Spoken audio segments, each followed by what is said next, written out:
Jamaah, oh jamaah. Alhamdulillah. Alhamdulillahirrabbilalamin, kita masih di Islam itu indah. Dan buat jamaah yang baru bergabung, hari ini kita sedang membahas tema wanita serba bisa penyelamat di akhirat. Kita lanjutkan lagi jamaah yang ada di rumah. Ternyata ya, ini aku baru tahu juga nih. Ternyata nih kesetaraan gender bagi perempuan ini sudah diperjuangkan sejak zaman Nabi gitu. Dan bahkan sudah diberikan kepada wanita. Nah, ada kisahnya. Kisahnya mungkin bisa menginspirasi kita jamaah yang ada di rumah. Ustadz Syam, pengen tahu kisahnya seperti apa Ustadz? Baik, bismillahirrahmanirrahim. Tabi guruku, saya Syifa, Ustaz Nada, Mas Soni, serta guru-guru kami yang dimuliakan Allah Subhanahu wa taala. Bismillahi masyaallah la yasuqul khaira illallah. Bismillahi masyaallah la yasrifus su'a illallah. Bismillahi masyaallah ma kana min ni'matin faminallah. Bismillahi masyaallah la haula wa la quwwata illa billah. Al-Qur'an turun di masa baginda Nabi sallallahu alaihi wasallam dan kemukjizatan Al-Qur'an itu turunnya membahas sesuatu yang ada pada saat itu, kesalahan-kesalahan yang ada pada saat itu, meluruskan warisan-warisan pada saat itu dan juga berlaku sepanjang masa. Jadi subhanallah, kemukjizatan Al-Quran. Kalau kita mengatakan bahwasanya mukjizat Rasulullah itu apa sih? Mukjizat Rasulullah salah satu-satunya mukjizat yang bertahan sampai sekarang. Coba tongkat Nabi Musa masih ada nggak sampai sekarang? Nggak tahu deh. Kapal Nabi Nuh di mana sekarang gitu? Yeah. Mungkin ada tapi kita tidak melihatnya. Yeah. Kemudian mukjizat-mukjizat yang lainnya.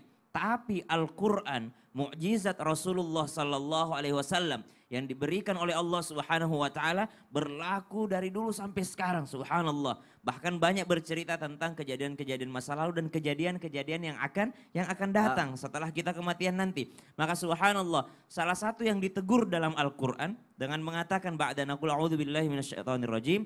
Ala sa'a ma yahkumun.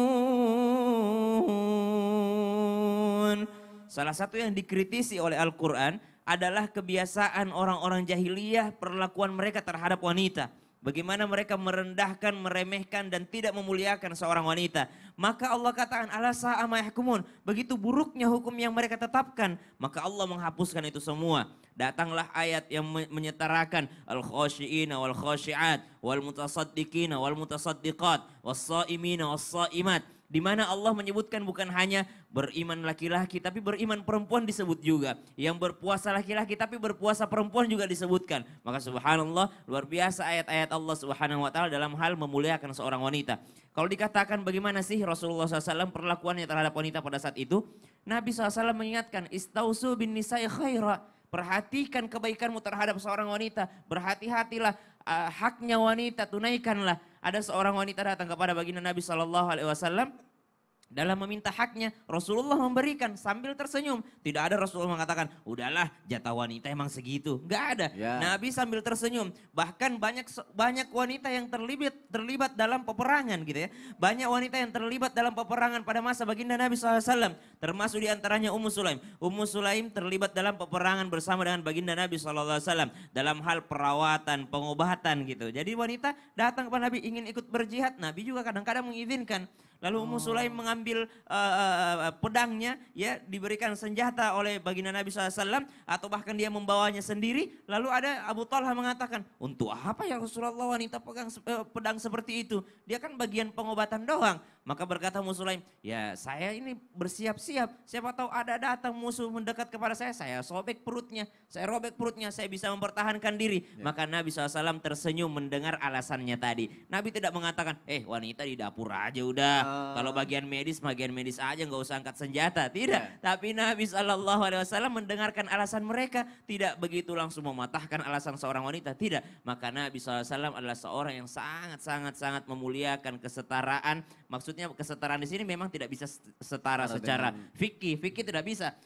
Hari ini hari Jumat, Sayyidul Ayyam. Tidak bisa wanita menjadi khotib gitu ya. Tidak bisa wanita menjadi imam kalau masih ada laki-laki gitu. Tapi dalam hal yang lainnya haknya secara mungkin finansial atau secara psikologi mereka mendapatkan hak yang sama dengan laki-laki jikalau mereka memegang teguh keimanan kepada Allah Subhanahu wa taala. Wallahu taala a'lam. Berarti itu salah satu bentuk dari Rasulullah itu cara menghargai wanitanya seperti Cara Seperti menghargai, itu ya. belum lagi kita tahu Rasulullah bagaimana menghargai Ibunda Khadijah, Masya bagaimana Allah. menghargai Ibunda Aisyah. Masya Allah. Gitu. Rasulullah aja menghargai wanita, masa kita enggak ya? Benar. Aduh, terima kasih Ustaz Syam untuk penjelasannya. Tadi kan guru-guru kita juga sudah menjelaskan multitasking ya wanita ya. Pagi-pagi bisa ngerjain ini, habis itu ngerjain itu, anaknya juga dibantuin, suaminya juga gitu. Makanya ada yang bilang nih, perempuan nih bisa berbagai macam peran nih dalam suatu waktu kayak gitu kan.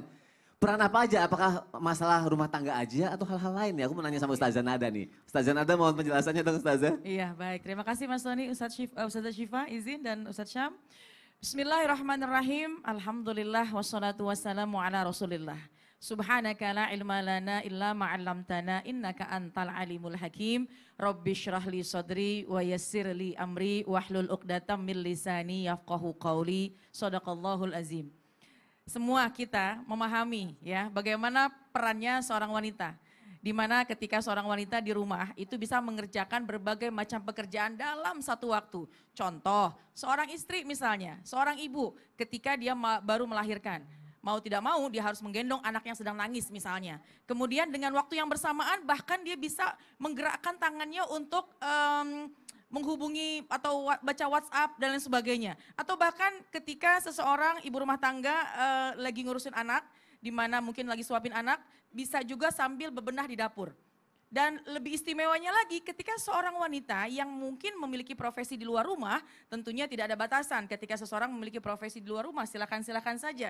Yang istimewanya lagi, pergi pagi kemudian pulang malam, bahkan mungkin jam 5 jelang maghrib atau bahkan malam hari, sampai rumah tidak fokus kepada dirinya.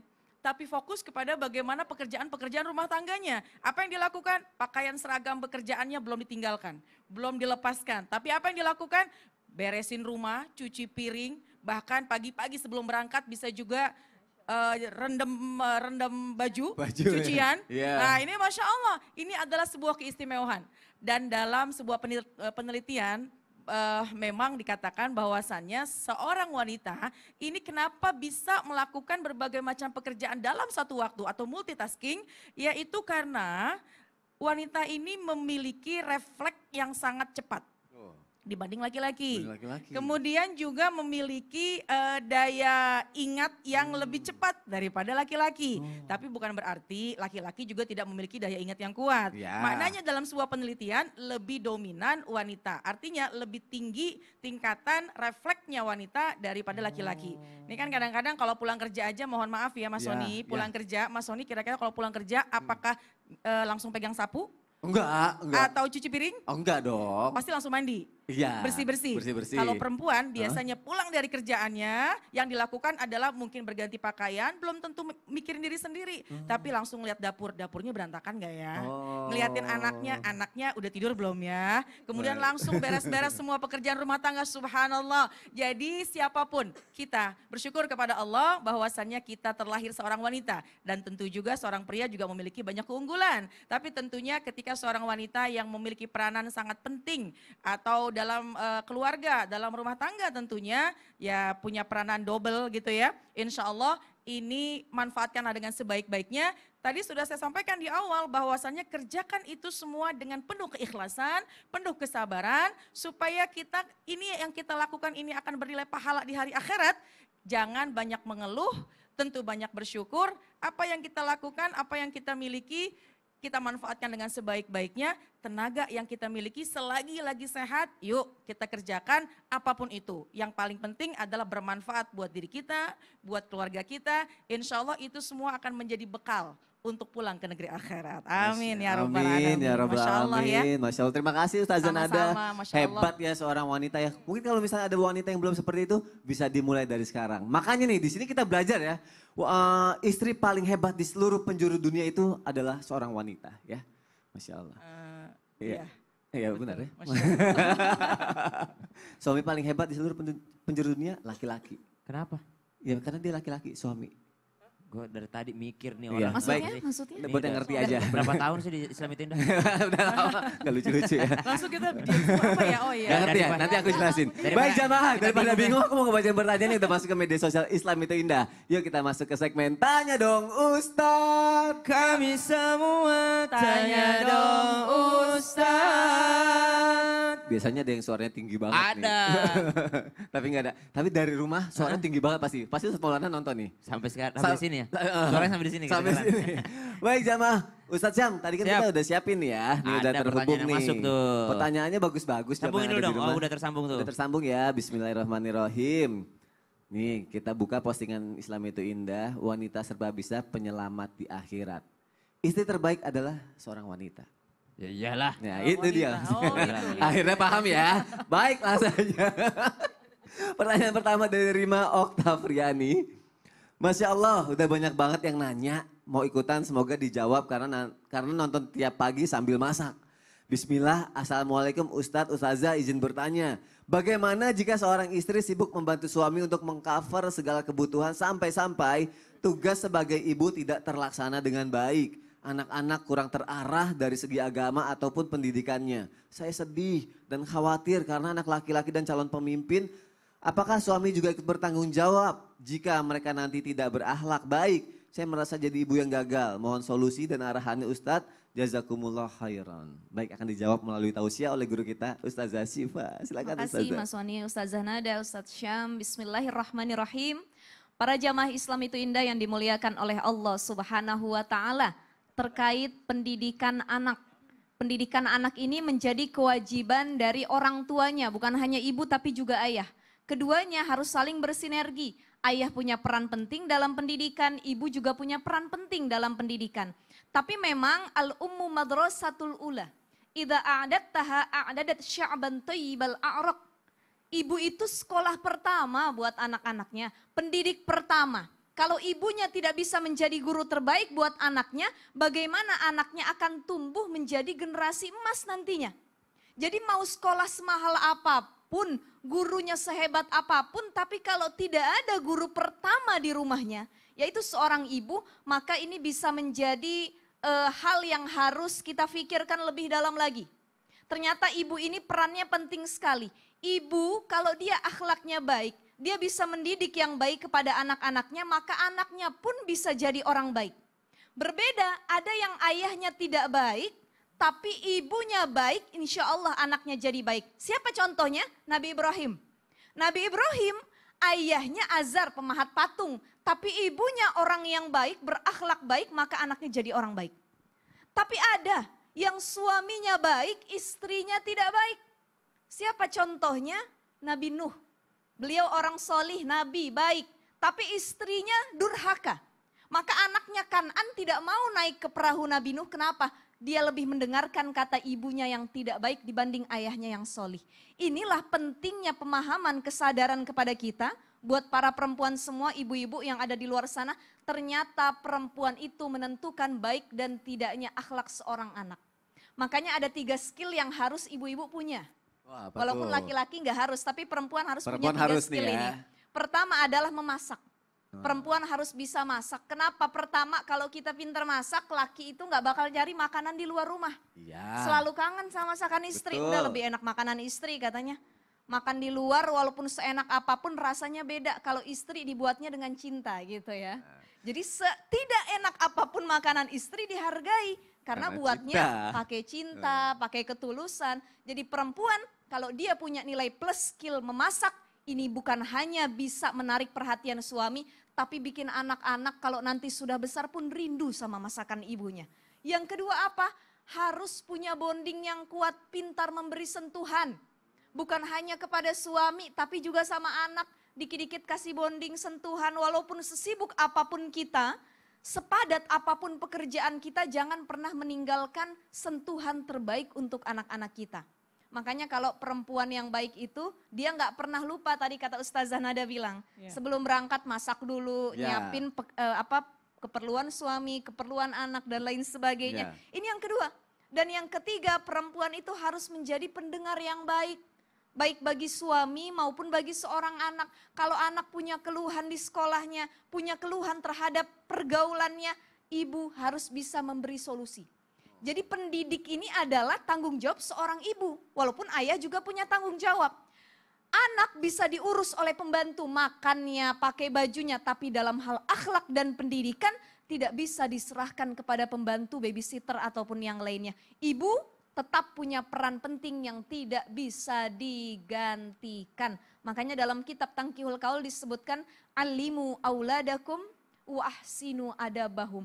2 hal yang harus ditanamkan kepada anak-anak kita, ajarkan mereka, beri pendidikan terbaik, wa ahsinu adabahum, perbagus adab mereka. Orang tua harus ngasih contoh. Ibu pendidik pertama, apa contohnya kalau manggil suami pakai bahasa yang baik. Ini manggil suami lu gua. Lu sini, lu sini. Anaknya akhirnya nyontoh gitu ya. Berarti 3 hal itu yang harus dimiliki oleh seorang perempuan ya. Memasak, betul, memberi sepadat sentuhan. apapun pekerjaannya, banyak apapun kegiatan di luar rumah, tetap 3 hal itu harus dia utamakan. Masya Allah, Terutama memasak, pendidikan anak. memberi sentuhan. Oh, oke. Menjadi pendengar yang baik, Masya Allah. Baik, istri aku tuh pendengar yang baik. Iya karena suaminya Enggak. bicara yang baik. Kalau lagi ngobrol, jalan-jalan ada orang lagi ngobrol, didengerin sama dia. Gak kayak gitu juga Nggak Kelas. gitu ya. Dengar yang baik, segala jenis obrolan didengerin. Ustaz Syam mau nanya, Ustaz Syam tipe suami yang kayak gimana sih? Tipe suami yang kayak gimana Kalau ya? aku kan ceritanya kan romantis gitu Oh, gitu kan. ya. perhatian. Kalau aku Ustaz tipe Syam suami idaman aja deh. Idaman, wih Masya Allah. Siapa sih yang gak mau sama Ustaz Syam? Tipe suami apa ya? Aku yang lebih yang Istrinya tipe denger suami, nanti, iya. istrinya denger. Istrinya dengar nih. Tipe suami cerewet kali ya. Cerewet ya. Suami Oh, cerewet. kalau misalnya cerewet nih, kalau misalnya tiba-tiba Jihan pengen kerja, Ustaz Syam gimana? Kalau kerjanya tidak membuat dia terjebak dalam fitnah Iya. dan pekerjaannya tidak membuat dia lalai sebagai istri dan ibu, silahkan. Oh gitu ya. Heeh. Tapi kan banyak yang bilang ya kerja ya memang Ustadz Syam sudah melakukan ini ya kodratnya sebagai tulang punggung ya. Iya. Tapi kalau misalnya ada kenyataan lagi di luar sana ternyata yang kerja itu adalah perempuannya. Dia sebagai tulang punggungnya. Subhanallah. Nah itu bisa nggak perempuan itu menjadi penyelamat buat di akhirat itu? Sulit juga sih kalau kayak gitu ya. Sulit. Sulit juga. Kalau sulit gini, jangan dijawab sekarang biar jamaah juga penasaran gitu ya. Ya, tetap di Islam itu indah. Jamaah, oh jamaah, alhamdulillah. Sulit. Gimana? Iya kan gak kodrat.